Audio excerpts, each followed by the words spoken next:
Abra sua Bíblia no livro do Evangelho de João, capítulo 10.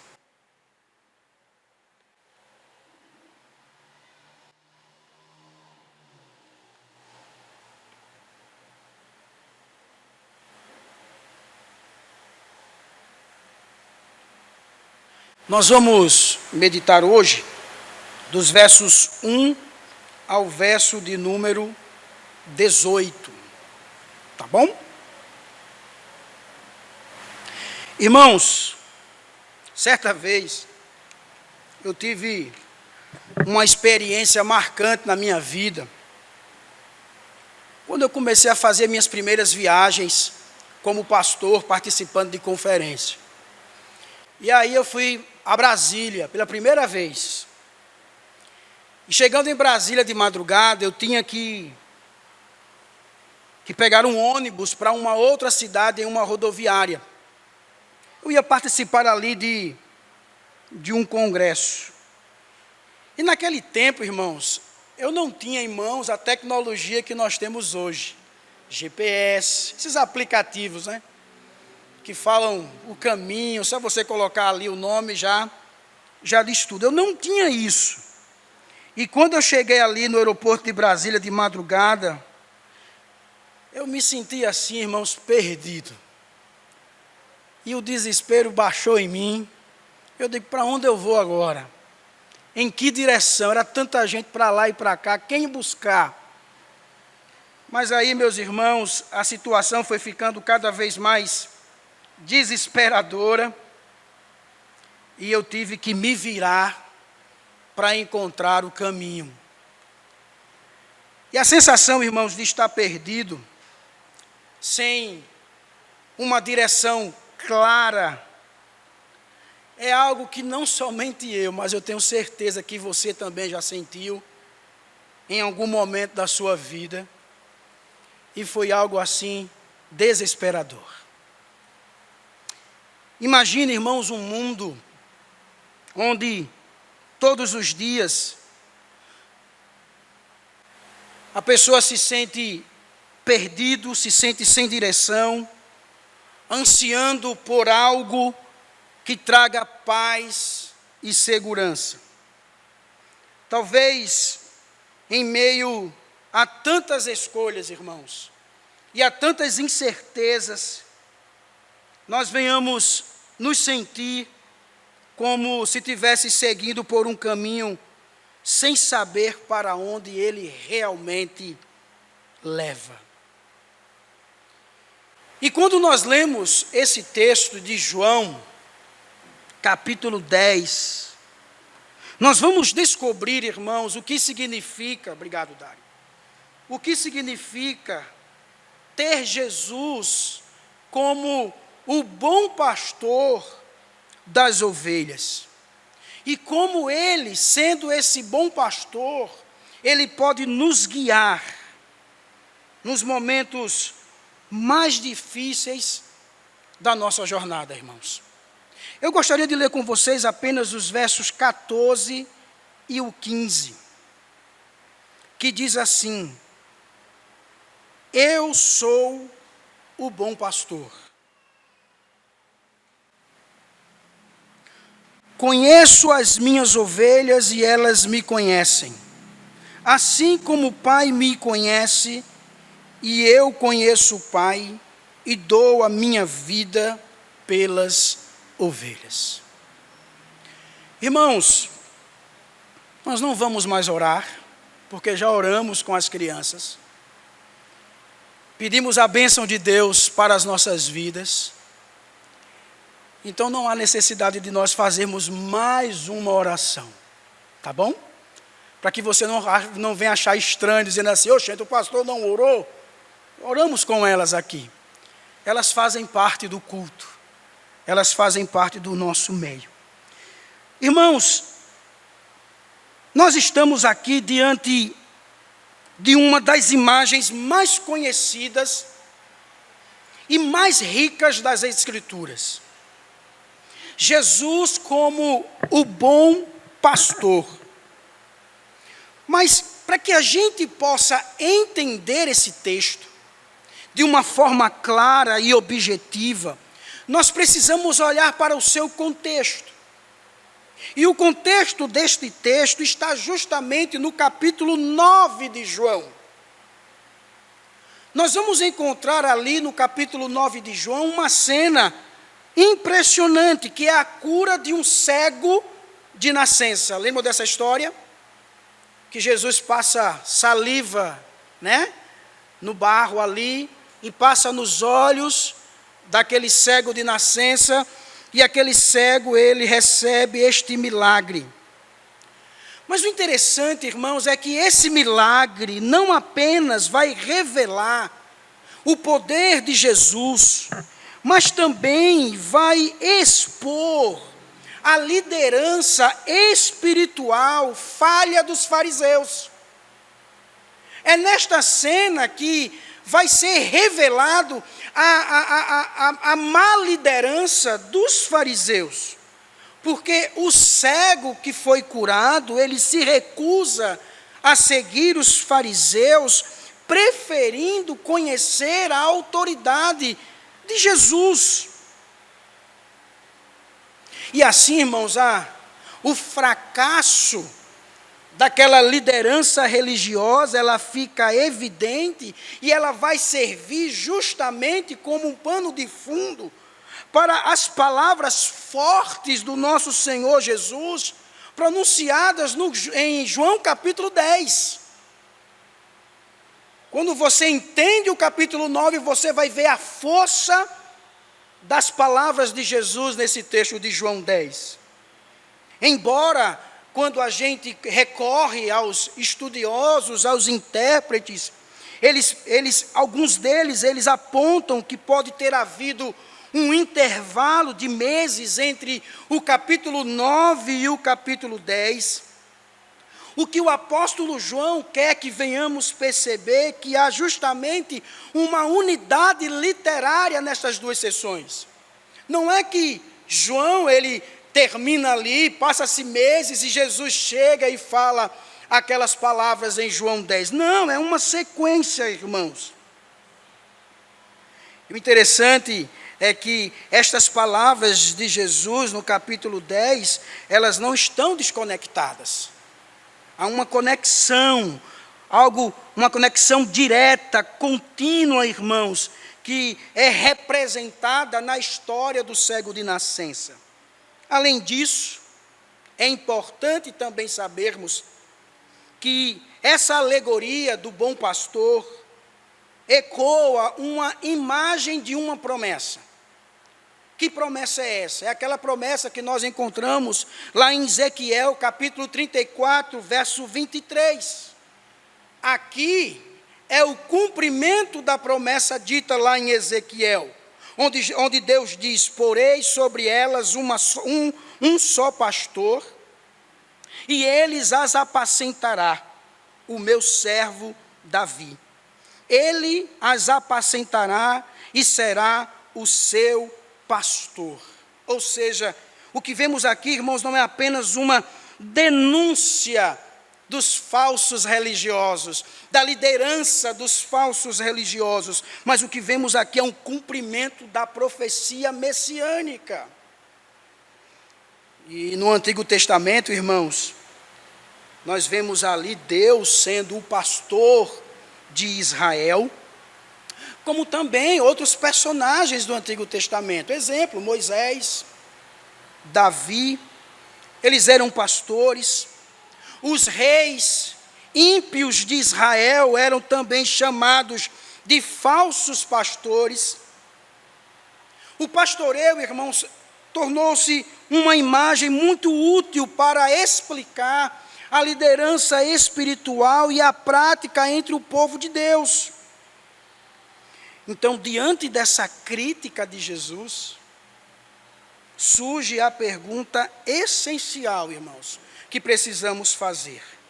O que Jesus, ele quer nos revelar sobre si mesmo e sobre a verdadeira liderança espiritual? O que ele quer revelar? A ideia, irmãos, aqui do João 10, destes versos, dos versos 1 ao verso 18, é que Jesus ele veio para dar a vida pelas suas ovelhas. Essa é a ideia central. Então, como podemos identificar esse pastor? Como podemos, irmãos, identificar esse pastor? Vamos ver aqui alguns pontos principais e vamos adentrar aqui nessa história. Dos versos 1 ao 6, irmãos, nós vamos ver o pastor legítimo e os outros.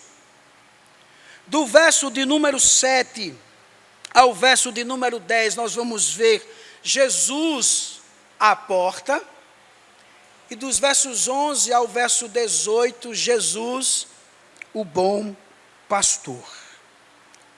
Primeiramente, irmãos, leamos os versos 1 ao 3.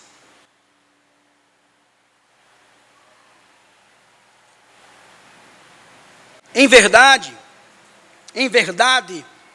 lhes digo, quem não entra no curral das ovelhas pela porta, mas sobe por outro lugar, esse é ladrão e salteador.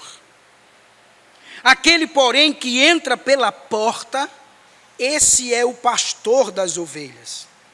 Para este o porteiro abre, as ovelhas ouvem a sua voz, ele chama as suas próprias ovelhas pelo nome e as conduz para fora.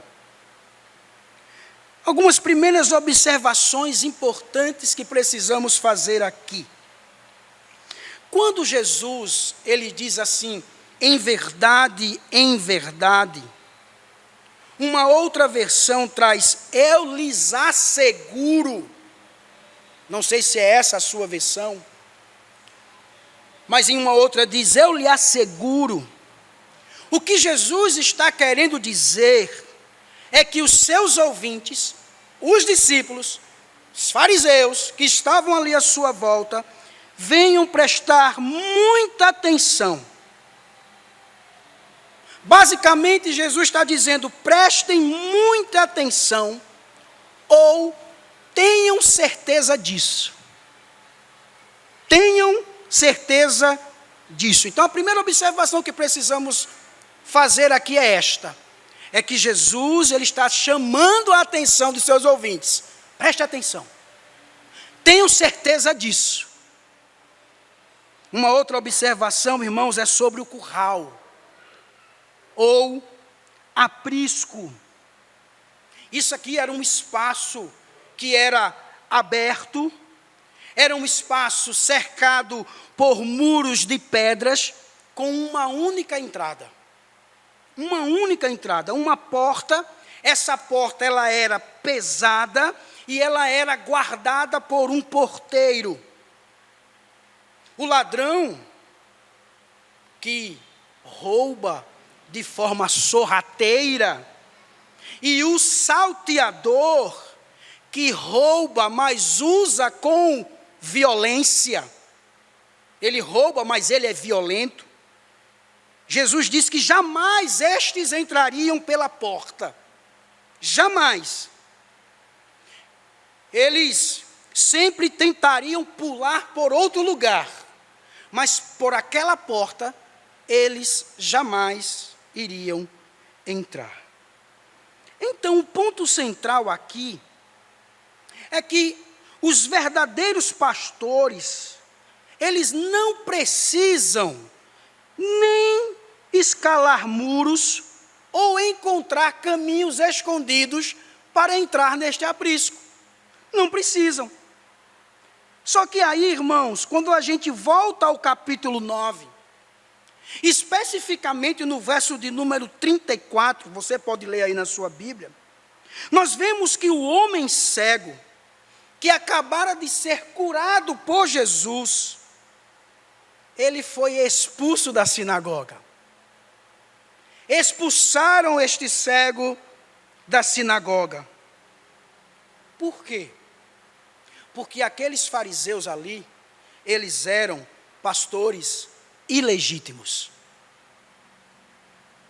pastores ilegítimos, não apenas falsos líderes, mas também, irmãos, intimidadores. Vejam que no verso 9 do capítulo 9, eles intimidam aquele cego que agora estava vendo. Então Jesus está dizendo basicamente, olha, o pastor que entra pela porta é o verdadeiro pastor das ovelhas. Ele não precisa enganar, nem usar violência. Por quê? Porque ele tem acesso legítimo a estas ovelhas. E quem, irmão, seria o pastoreio? Ou melhor, quem seria o porteiro? Jesus fala de um porteiro. Agora, é muito tentador a gente querer identificar de forma direta o porteiro como o homem cego, ou dizendo que este porteiro era o João Batista, ou que esse porteiro era o Espírito Santo abrindo o caminho. Aqui, irmãos, o porteiro nada mais é apenas parte do colorido desta analogia.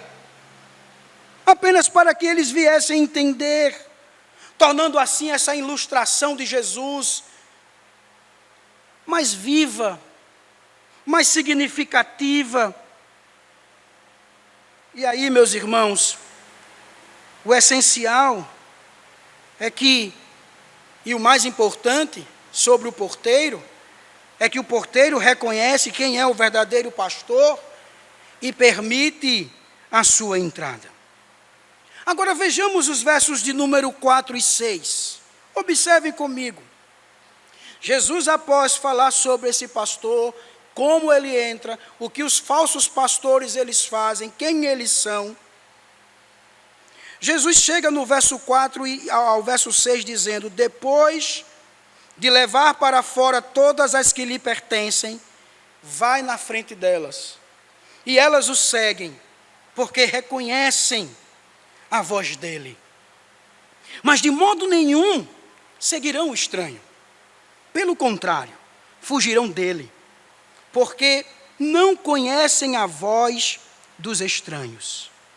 Verso 6.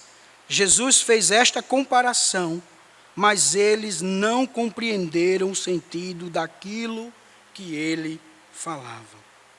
Ou seja, irmãos, o pastor, ele se distingue justamente não apenas por sua entrada legítima, mas por sua relação com as ovelhas. Olha o que Jesus ele diz que elas conhecem a sua voz. Elas conhecem a voz do pastor e elas o seguem. E já a voz de um estranho, estas ovelhas, elas rejeitam. E porque muitos que estavam ali não entenderam o que Jesus estava querendo dizer? Provavelmente era porque eles não conheciam tão bem o Antigo Testamento. Diziam que eram ótimos leitores do AT, mas provavelmente eles não conheciam bem as Escrituras.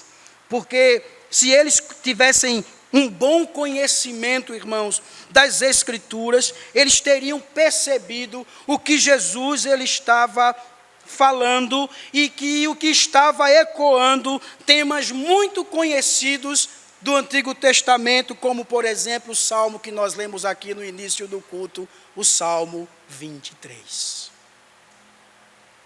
Como também da profecia de Ezequiel, capítulo 34. Se eles tivessem um bom conhecimento das Escrituras do Antigo Testamento, eles tinham lembrado do Salmo 23.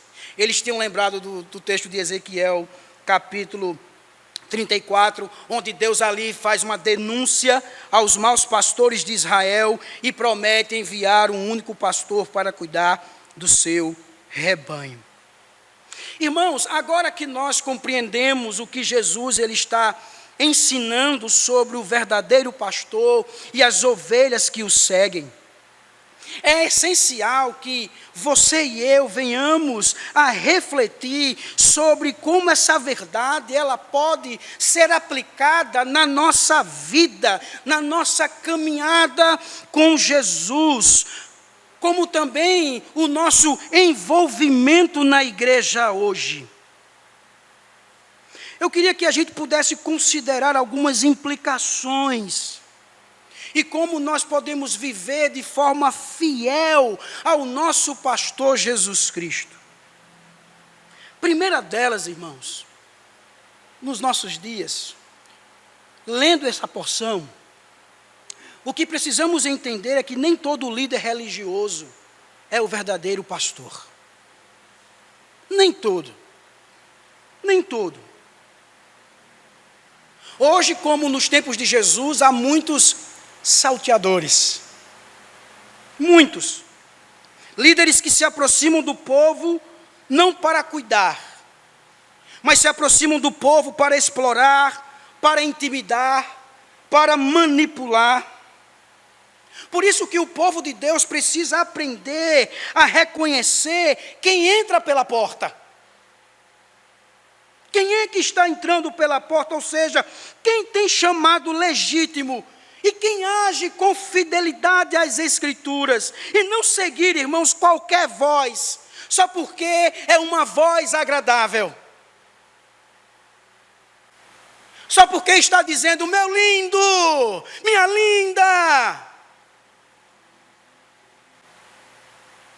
Já ouviram falar dessa pessoa? Está aí nas redes sociais, né? E todo mundo está ouvindo, todo mundo está seguindo. Nem todo líder religioso, meu irmão, é um verdadeiro pastor. Uma outra implicação, uma outra lição que podemos tirar aqui, irmãos, é que a voz de Jesus ainda é ouvida nos dias de hoje. Ainda é ouvida nos dias de hoje. E principalmente pelos seus. Mesmo em um mundo barulhento, turbulento, cheio de mensagens, ideologias, vozes, irmãos, que tentam nos confundir, as verdadeiras ovelhas, elas reconhecem a voz de Jesus que vem através das Escrituras. Um coração regenerado, o seu coração regenerado, o meu coração regenerado, ele é sensível à palavra de Deus e distingue, irmãos, a voz do verdadeiro pastor da voz dos estranhos. Viram o que Jesus falou no texto? As ovelhas ouvem a sua voz e o seguem. Mas aquela voz que elas não reconhecem, elas fazem o quê? Elas não o seguem. Então, o verdadeiro crente, irmãos, aquele que tem um coração regenerado, ele identifica, ele ouve a voz de Jesus. Ele identifica a verdadeira voz de Jesus. Ele sabe quem está falando. Uma outra lição que podemos tirar, irmãos, é que uma fé verdadeira, ela produz obediência à voz do pastor. Porque, irmãos, não basta gostar de Jesus. Não basta admirar Jesus. Não basta estar na igreja porque é bonita, é aconchegante. Tem pessoas maravilhosas do nosso lado, que a gente se identifica, não basta.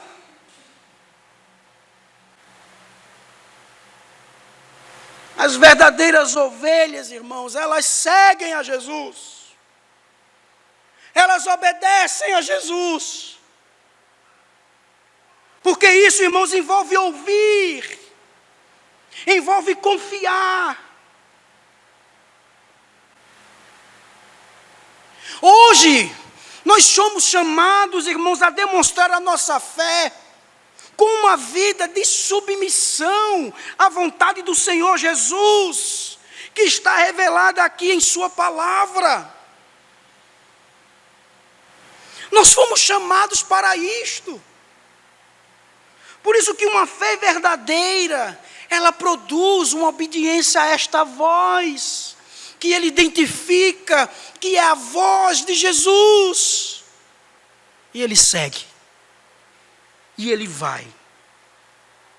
Por isso, meus irmãos, que uma outra lição é que eu e você precisamos orar para discernirmos, ou melhor, precisamos orar para termos discernimento, como também fidelidade na liderança da igreja.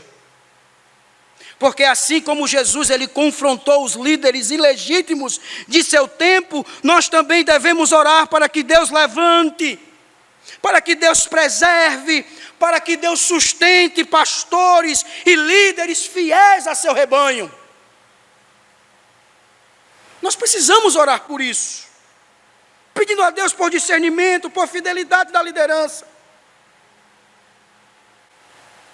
Por isso que como igreja, nós devemos estar atentos e comprometidos, irmãos, com a sã doutrina e com a glória de Jesus, não apenas com projetos políticos aí de igreja.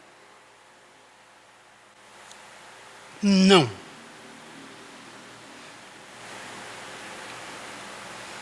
A verdadeira ovelha, a ovelha regenerada, ela conhece a voz de Jesus. E ela obedece. A verdadeira ovelha, ela identifica, ela sabe, ela faz a diferença daquele pastor fiel às Escrituras, daquele que não é fiel às Escrituras. Tendo, irmãos, mostrado por meio desta bela alegoria a diferença entre o verdadeiro pastor e os falsos líderes, Jesus ele não para ali. Jesus ele caminha mais um pouco. Jesus ele avança. E esse avançar de Jesus é que ele se aprofunda mais na mensagem que ele estava trazendo. Olha o que diz o verso 7. Jesus ele vai se identificar agora como a porta. Diz assim: então Jesus disse mais uma vez: em verdade, eu testifico, lhes digo que eu sou a porta das ovelhas. Como eles não haviam entendido a alegoria anterior, então Jesus vai explicar de forma mais direta. Perceba aqui os detalhes, irmãos, quando ele diz eu, de forma enfática, isto é, somente eu, ninguém mais, eu sou a porta das ovelhas. Jesus está afirmando que ele é o único por meio de quem alguém pode ter acesso genuíno a Deus e à vida. Só ele, mais ninguém. Não existe outra entrada, não há outro caminho, não há um atalho.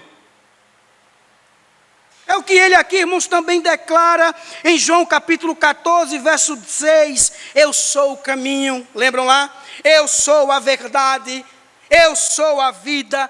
Ninguém vem ao Pai a não ser por mim. E aí a gente pode perguntar: Jesus é a porta para as ovelhas ou é a porta das ovelhas? Deu para entender? Jesus é a porta para as ovelhas ou Jesus é a porta das ovelhas? A resposta é: ele é ambos. Ele é ambos. Ele, somente ele, é e sempre será a porta. Porque, irmãos, para o verdadeiro pastor, ele é a porta. Para cada ovelha verdadeira, ele também é a porta. Porque Jesus, meu irmão, ele tanto é o acesso para dentro, como para fora do redil. Ele é acesso para quem entra e para quem sai. É só por meio dele. João Calvino, ele trouxe uma ideia muito interessante, comentando isso aqui. Ele disse que Cristo compara a igreja a um redil no qual Deus reúne o seu povo e compara-se à porta, visto que ele é a única entrada para a igreja. Pronto. Ele é a porta. Não tem outro caminho. Então Jesus, ele continua nos versos 8 e 9, ele diz assim: todos os que vieram antes de mim são ladrões e salteadores, mas as ovelhas não lhes deram ouvidos. Eu sou a porta. Se alguém entrar por mim, será salvo, entrará, sairá e achará pastagem. Basicamente, irmãos,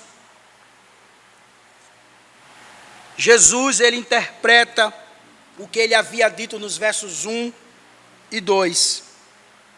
Jesus, ele agora se coloca em contraste com todos os falsos líderes que vieram antes dele, os falsos messias, os profetas que enganaram Israel, inclusive os próprios religiosos que estavam ali ouvindo a sua palavra.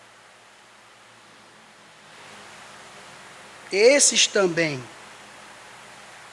Esses, irmãos, eram os ladrões. Estes eram os salteadores. Então Jesus estava dizendo: olha, eu sou esta porta para as ovelhas. Não existe outro caminho. Não existe outra pessoa. Os que vieram antes de mim, esses falsos mestres, estes falsos líderes, eles não são a porta.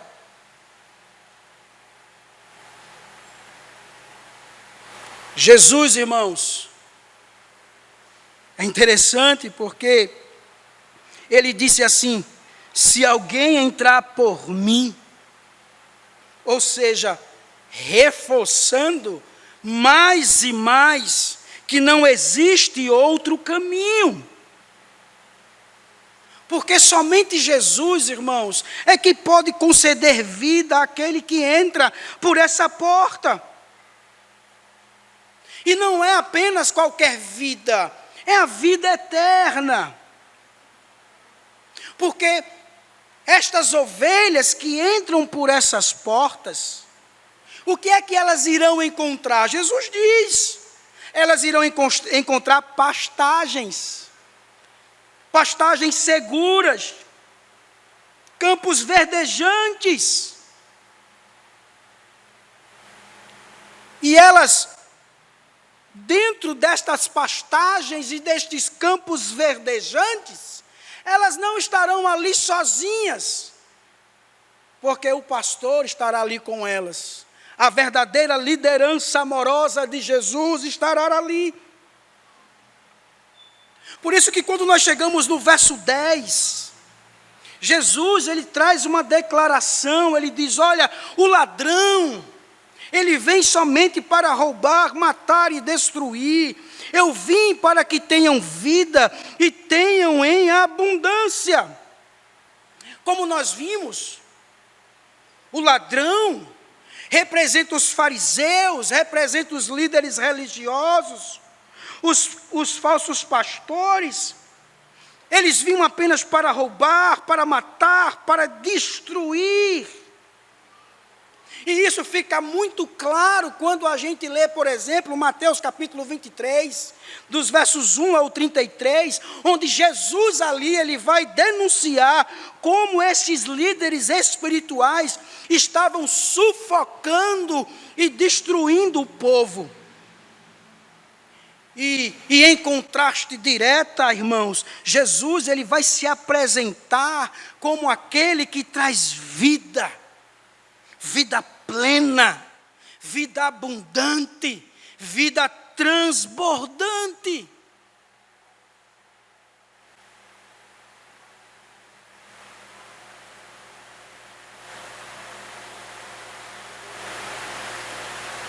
Por isso, irmãos, que Jesus, ele chega para os seus ouvintes dizendo isso: o ladrão vem somente para roubar, matar e destruir. Eu vim para que tenham vida e tenham em abundância. Entendendo, irmãos, o que Jesus estava dizendo aqui, sobre ele ser essa única porta, o único acesso para a vida verdadeira e abundante, nós também precisamos refletir nisso. Nesse fato de que Jesus, ele diz que ele é a porta. Eu queria que você imaginasse algo. Imagine uma criança pequena atravessando uma rua movimentada. Imagine aí. Quando ela segura firme na mão do pai, ela está o quê? Ela se sente como? Segura. Mas ela não se sente segura, irmãos, não porque o pai é forte. Ela se sente segura porque ela sabe que o pai não irá soltar a sua mão. O pai não vai deixá-la solta. Por isso, irmão, se Jesus, ele é a porta, isso significa que as ovelhas que entram por ele estão seguras. Estão seguras. Nada pode tirá-las de suas mãos. Por quê? Porque é ele quem guarda. É ele quem protege, é ele quem conduz. Nos dias de hoje nós somos constantemente tentados a buscar segurança em outras portas, não é verdade? Sim, é verdade. Quem aqui nunca foi atrás de uma outra porta? Buscar segurança. Portas do sucesso, portas do dinheiro, portas de reconhecimento, portas de relacionamentos. Quem nunca buscou essas portas? Mas somente Jesus, meu irmão, é que nos oferece uma segurança verdadeira e eterna. Somente Ele. E outra, Jesus, Ele não é uma porta entre várias outras portas. Não. Ele é a única. A única. E isso significa, meu irmão, que eu não posso misturar Jesus com outros caminhos, com outras ideias, com outras filosofias ou com outras religiões. Porque o acesso à vida eterna vem unicamente dele, somente dele. E diante, irmãos, de um pluralismo religioso que estamos vivendo, o que é que nós precisamos afirmar e reafirmar? Essa verdade. De forma humilde, mas também com firmeza, dizendo que só há salvação em Jesus. Que só Ele é a porta. Não há outro caminho. Por Ele ser a única porta, Ele mesmo diz que é Ele quem promete vida abundante. E nós sabemos, irmãos, que quando Jesus ele fala de vida abundante, Ele não está falando apenas de riqueza material ou de uma vida sem problemas. Todos nós já sabemos disso. Ele está falando de uma vida plena nele. Somente nele. Uma vida de paz, uma vida de propósito, uma vida de alegria, mesmo em meio às tribulações que venhamos estar inseridos.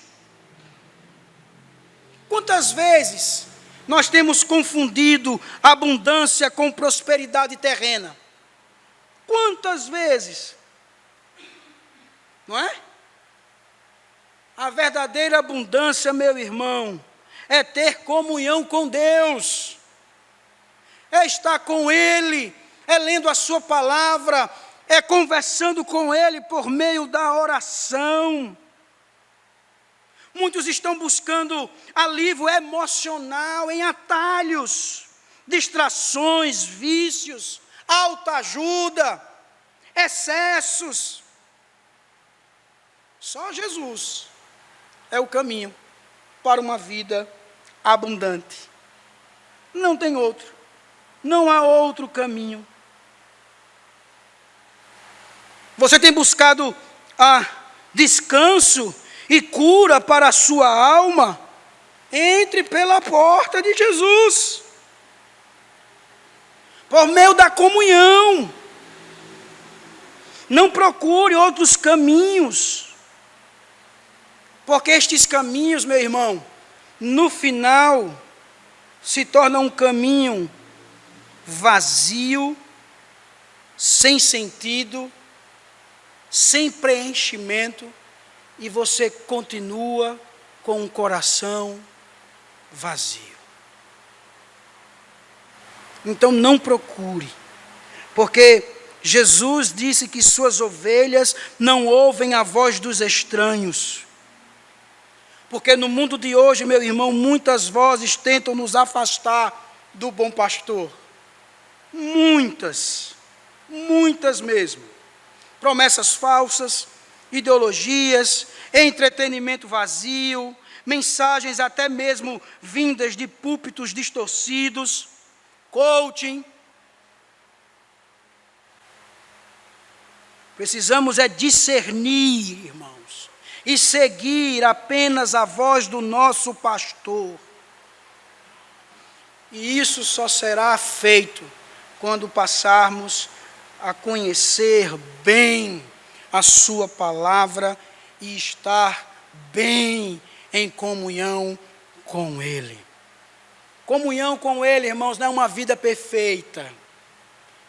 É uma vida, sim, de um pecador se relacionando com Deus Santo. É um pecador que tropeça, é um pecador que erra, mas é um pecador que reconhece o seu pecado, reconhece o seu erro, se quebranta na presença de Deus, se ajoelha na presença de Deus, clama por misericórdia. Isso é comunhão. E isso é ter comunhão com Ele. Então nós precisamos, irmãos, discernir isso e passarmos a seguir a voz do nosso pastor, que é a única porta, que não há outra. Então, irmãos, nós vimos Jesus usando imagens riquíssimas para nos ensinar verdades profundas. Dos versos 1 ao verso 6, ele apresentou a figura do pastor verdadeiro, em contraste aos ladrões e salteadores, mostrando que suas ovelhas ouvem e reconhecem apenas a sua voz. Vimos que no verso 7 ao 10, ele se revelou como a porta das ovelhas, o único acesso à salvação, à segurança e à vida abundante. Mas quando chegamos nos versos 11 ao 18, Jesus, ele não para, ele vai além.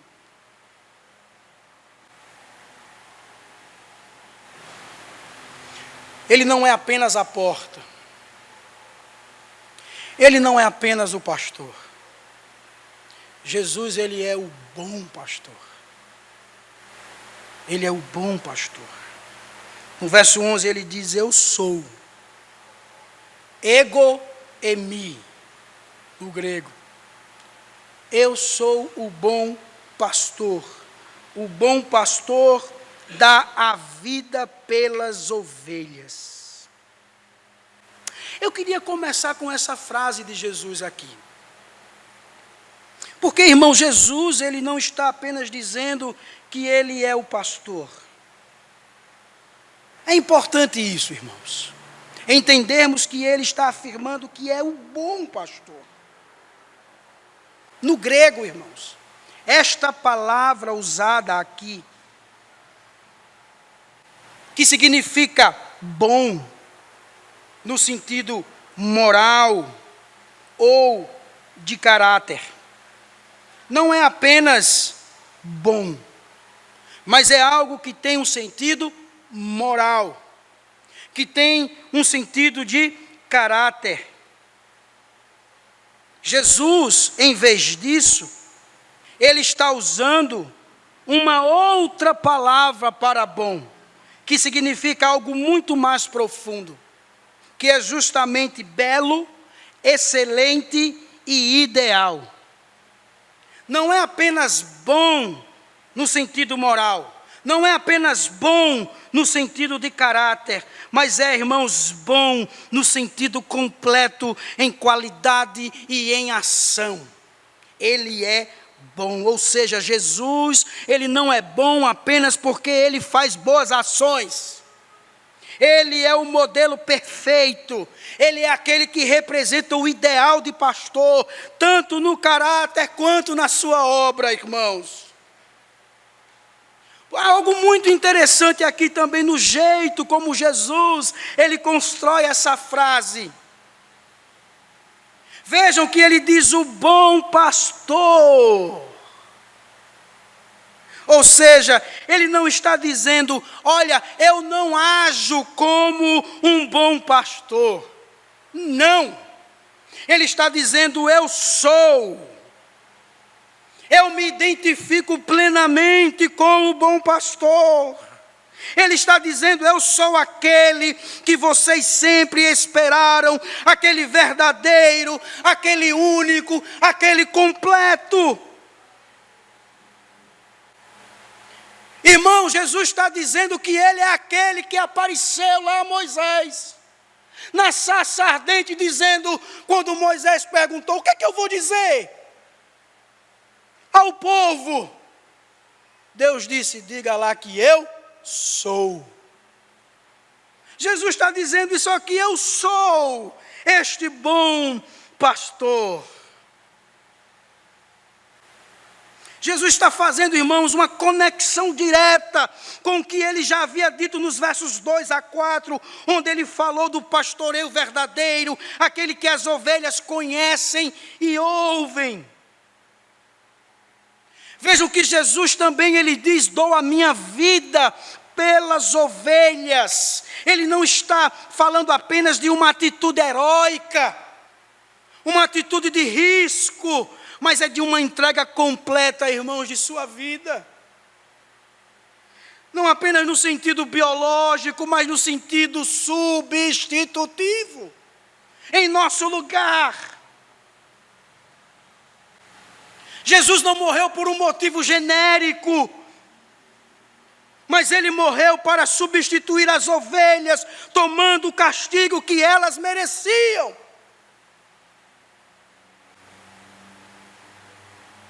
Este é o ponto, irmãos, crucial no Evangelho, de que Jesus, ele morreu no lugar das ovelhas, para que elas recebessem vida, para que por meio da sua morte, elas pudessem viver.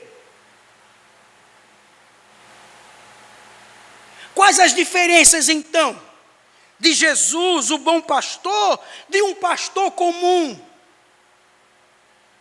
Um pastor de ovelhas, irmãos, pode até arriscar sua vida para defender o rebanho. Nós vimos isso lá em 1 Samuel capítulo 17, Davi. Lembra da história? Davi se arriscando pelas ovelhas, para defender as ovelhas.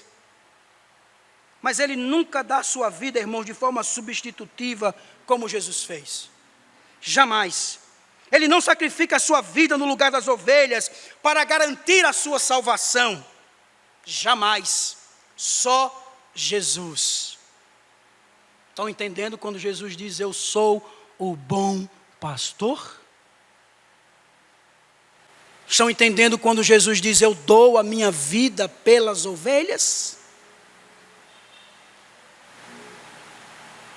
Uma outra diferença, irmãos, está justamente na consequência da morte do pastor. Enquanto um pastor comum, ele pode arriscar a sua vida, a morte de Jesus tem um propósito. Que propósito é esse? Propósito redentor. O propósito, irmão, de gerar vida para as ovelhas. Por isso que a morte de Jesus, como alguns dizem aí, não foi um fracasso, irmãos. Não foi. Mas a única forma de dar a vida eterna ao seu rebanho foi dando a sua própria vida. Esse é o coração do Evangelho. A morte de Jesus, irmãos, não trouxe derrota. A morte de Jesus trouxe vitória. Por que vitória? Porque Ele nos deu vida, e vida eterna.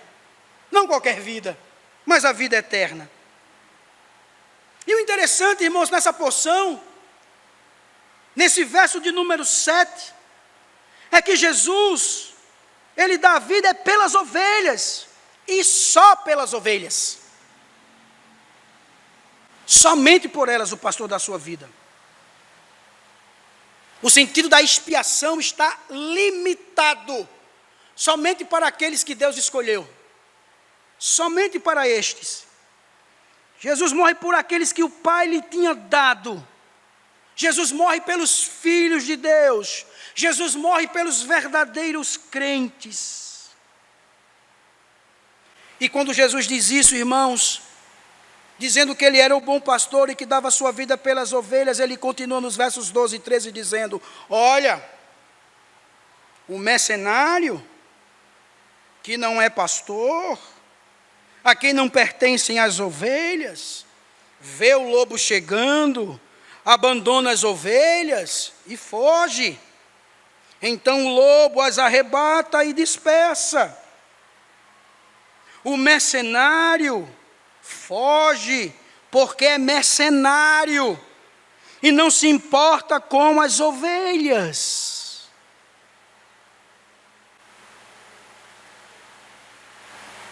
Jesus falou de ladrões, salteadores, e agora, mercenários.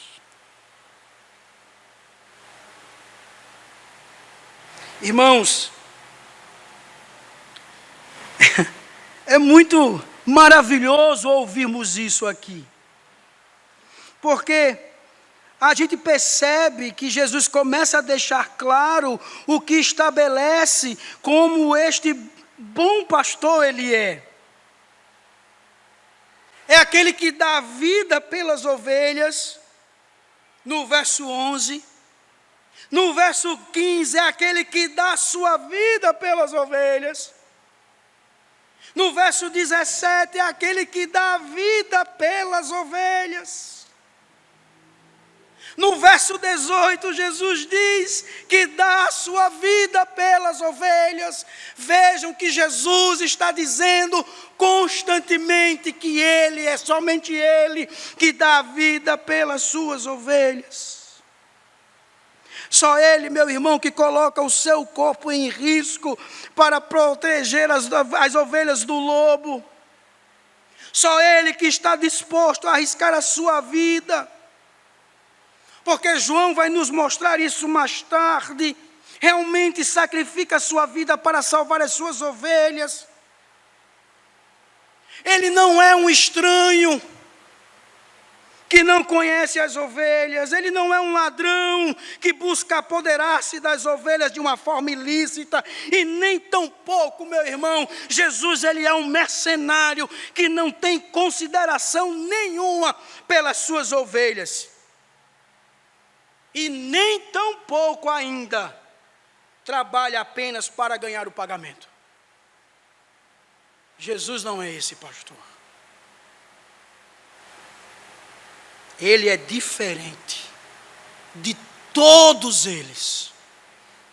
De todos eles. Por isso que quando chegamos nos versos 14 a 16, irmãos, ele diz assim: eu sou o bom pastor. Conheço as minhas ovelhas e elas me conhecem.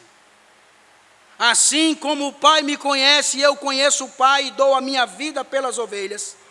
Ainda tenho outras ovelhas, não deste aprisco. Jesus estava lembrando da gente aqui, irmãos. Lembrando de você. Lembrando de todos nós. Dizendo: eu tenho ainda outras ovelhas. eu tenho outras ovelhas. Ainda tenho outras, não deste aprisco. Preciso trazer também estas. Elas ouvirão a minha voz. E então haverá um só rebanho e um só pastor. Jesus, irmãos, ele não está aqui não apenas repetindo o que ele havia falado no verso 11, mas Jesus ele está se aprofundando. Jesus está dizendo para os seus ouvintes e para nós, irmãos, que ele conhece pessoalmente cada uma de suas ovelhas. Ele conhece pessoalmente e elas o conhecem também. Este conhecer, meu irmão, não é só saber informações, mas é ter um relacionamento íntimo e amoroso. E Jesus, ele compara essa relação com a comunhão que tem com o Pai. Não que sejam iguais, mas a relação entre Cristo e os crentes, irmãos, reflete de algum modo a perfeita relação entre o Pai e o Filho. E além disso, irmãos, ele deixa muito claro, é que ele dá a vida voluntariamente pelas ovelhas, algo que nenhum outro líder ou pastor poderia fazer. Mas não somente estas, como eu já havia dito, mas outras ovelhas, os gentios, nós. Ele não é como os falsos pastores, ou os assalariados que cuidam apenas por interesse. Ele se entrega, irmãos, em sacrifício real, substituindo as ovelhas, tomando o lugar de cada uma delas. Jesus ele está se revelando aqui, irmãos. Um coração amoroso, íntimo, sacrificial, mostrando que ele é único em caráter e obra. Por fim, nos versos 17 e 18, Jesus traz dizendo o seguinte: por isso, o Pai me ama, porque eu dou a minha vida para concebê-la outra vez. Ninguém tira a minha vida, pelo contrário, eu espontaneamente a dou. Tenho autoridade para entregá-la e também para reavê-la. Este mandato recebi de meu Pai. Como nós vimos, irmão, Jesus, ele entrega a sua vida de forma voluntária, não porque alguém tira dele. Ele é quem tem autoridade para morrer e para ressuscitar, mostrando, irmãos, que a sua morte não é derrota, mas é parte de um plano obediente do Pai para salvar o seu povo. E esse sacrifício de Jesus, irmãos, revela o seu amor, revela o seu propósito e a completa harmonia entre a vontade do Filho e do Pai. Devemos entender isso, que ninguém tirou a vida de Jesus, ele a quem deu. Ele a quem deu, de forma completa harmonia entre a vontade dele e a vontade de Deus. E ao meditarmos, irmãos, no que Jesus revelou sobre si mesmo, como o bom pastor, somos levados, irmãos, a refletir de que maneira, então, estas verdades podem transformar a minha caminhada diária com Jesus. Estes versos, irmãos, eles nos lembram de algo que mexe muito com o nosso orgulho. Nós somos ovelhas,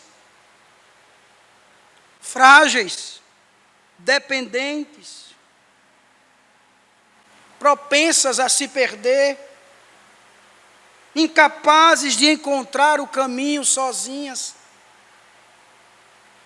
Mesmo que você, ou até eu também, venhamos nos achar fortes, sábios, experientes.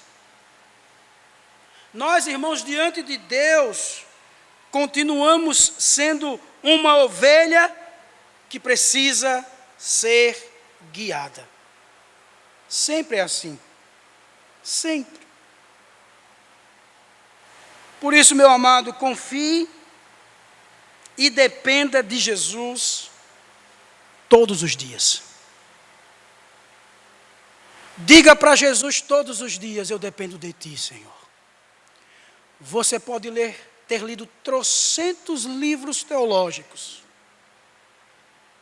Você pode ter o grego no seu coração, na sua mente. Você pode saber o hebraico por inteiro. Você pode fazer uma excelente exegese. Pode fazer.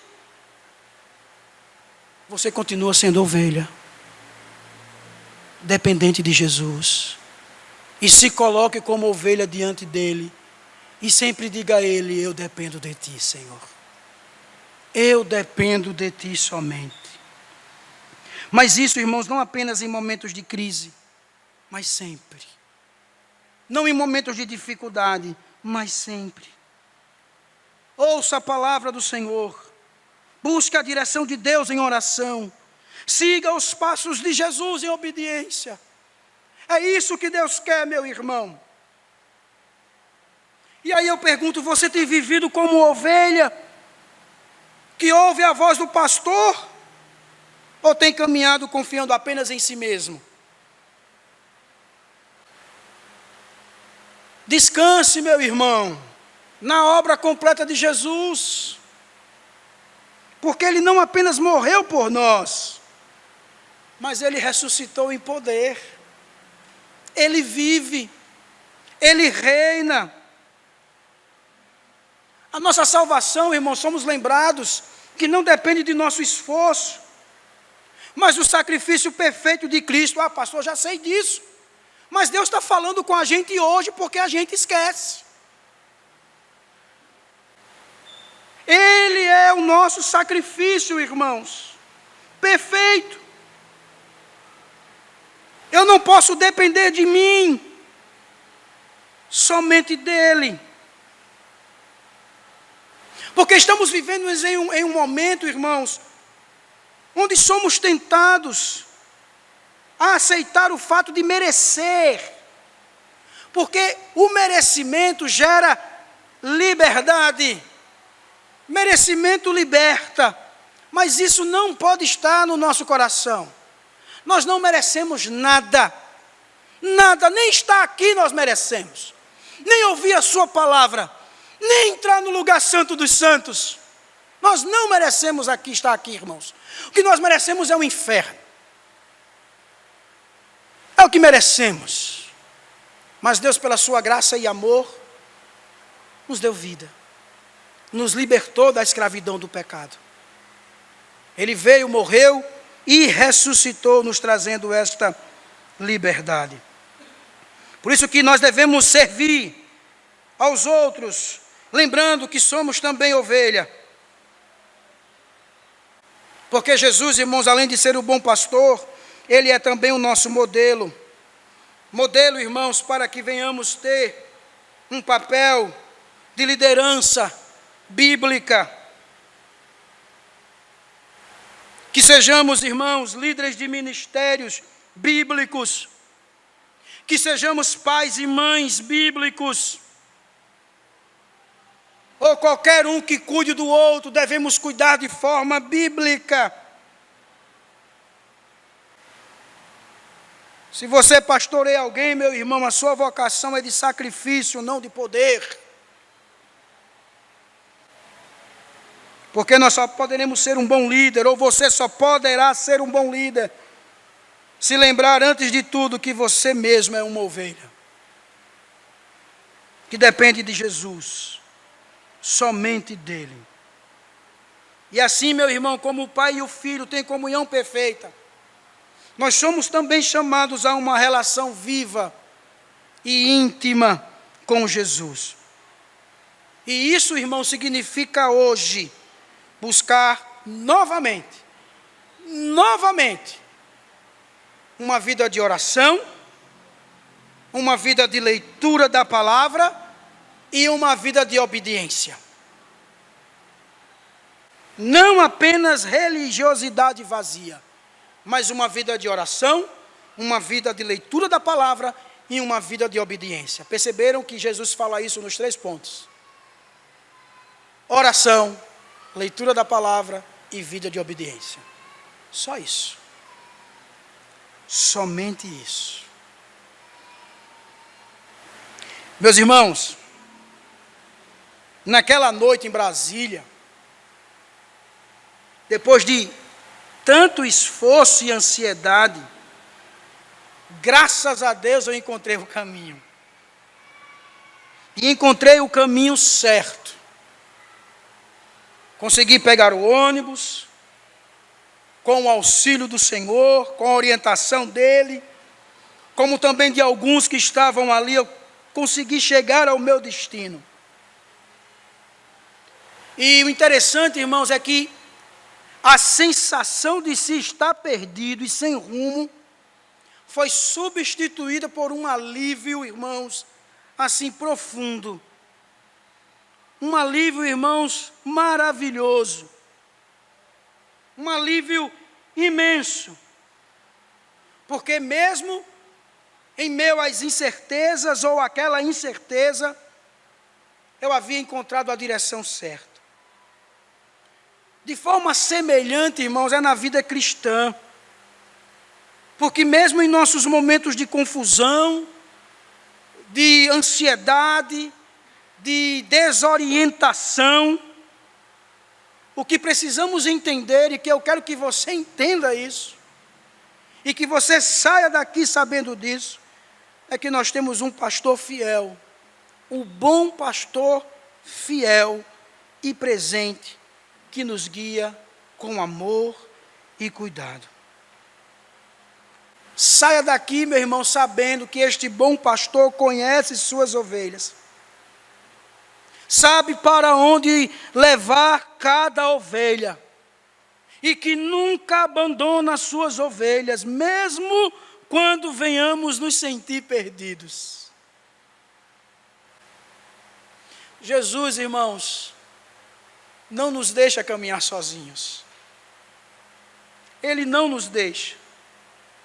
Ele nos conduz com sabedoria. Ele nos conduz com segurança. Ele nos conduz com proteção. É o que está escrito, irmãos, no Salmo 23. O Senhor é o meu pastor, de nada terei falta. O Senhor é o meu pastor, de nada terei falta. Mesmo quando passamos por vales sombrios, devemos confiar que Deus está conosco, nos guiando até o destino final, a vida eterna. Agora, se você ainda não conhece a Jesus como seu pastor, eu não sei seu coração, mas se você ainda não conhece a Jesus como seu pastor, as incertezas da vida, as escolhas difíceis que você tem enfrentado, as pressões do mundo, estão fazendo você se sentir sem direção, meu irmão. Eu quero lhe convidar a reconhecer que Jesus é o único que pode guiá-lo, com amor, com verdade e com segurança. Porque foi Ele, irmãos, que se ofereceu para ser o bom pastor, que dá a vida por suas ovelhas. Eu sou o bom pastor. O bom pastor dá a vida pelas suas ovelhas. Feche seus olhos, baixe sua cabeça, agradeça a Deus. Você que tem Ele como o seu bom pastor. Agradeça a Ele, louve a Ele. E você que ainda não tem esse bom pastor, diga para Ele: Senhor, eu quero que Tu sejas o meu bom pastor.